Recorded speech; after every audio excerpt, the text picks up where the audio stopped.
Hey, what's up everybody? In this video we're going to do a lightning fast redneck AC recharge for you here. I'm not a redneck, but I do drink well water.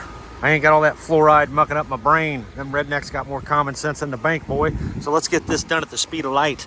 This right here is your high pressure line. It's going to go to the small hose. This right here is your low pressure line. It's going to go to the big line. Our objective is to get water dripping out of this thing like that. Get pressures just above that 100 there, a little more than that maybe.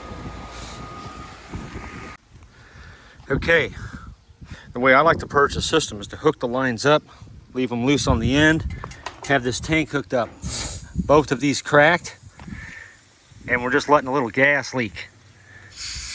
We got the bottle open, and that's going to purge us. Just kind of hear that. So now we're purged. So without any charts or anything, essentially what we need to do is get the evaporator coil to boil off that refrigerant at a temperature above the freezing point of condensation. If you do not see fluid flowing out of your condenser, now if your condenser line isn't dripping water, it's possible that everything is froze up. If you see ice on the discharge, that means you have too little pressure in there, and it's boiling off at a temperature below the freezing point of water. So there's a target pressure that gives you a temperature on your evaporator coil, and you don't want to have it right at freezing, just like a glass of cold water that sweats. If that glass is so cold that it freezes that sweat, then your evaporator coil can't allow air to pass through it and you can't cool your house down.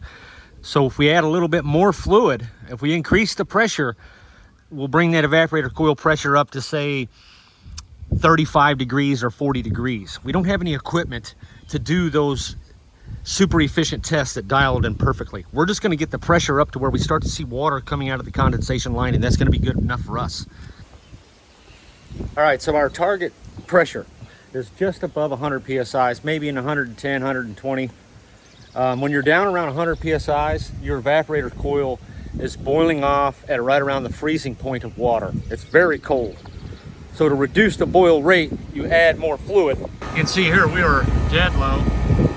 We might not have enough to charge this thing. We need to be up here somewhere, I believe.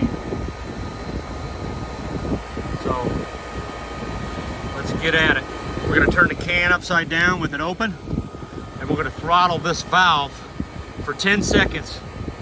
And we're going to close it. Then we're going to look at the gauge and see if it normalizes. We need to be like in the 110 psi range, I believe. And then we're going to inject for 10 seconds. 1, 2, 3, 4, 5, 6, 7, 8, 9, 10. I don't like that. That's too much. I think 10 seconds might be a bit much. I don't want to wreck the freaking pump. Okay. Now I did not have enough fluid to get where we want to be, but we're close. I ran out of refrigerant. I'm gonna have to get one more of these bottles. Okay, you see how we got water dripping now, guys? If you see that water stop dripping, okay, like an hour after you do it and your pressure's this low, that means the evaporator coil has frozen up because there's not enough Freon traveling through it, or R12, whatever the hell it is. If you put more refrigerant in there, it will flood the coil with excess fluid, and there's not enough thermal energy available to boil off that much liquid. So the coil is at a warmer temperature, and it won't freeze up on you. That is a really good flow. If you do not see that constant flow of that rate coming out of the air conditioner, you have problems. It should be a steady flow of water. Hopefully we're not freezing up. I feel like we are. Like that's just a tad too low. All right, everybody, I really hope that this saves you in this economy. No one can afford a freaking AC recharge at the rates and what everything's costing us these days. This is the website that you can buy this stuff at without a license or whatever. I can't leave a link because YouTube will ping me for session ends, and there's some other details revolving around that. So this is the site. If this helped you out, please subscribe just to help the channel.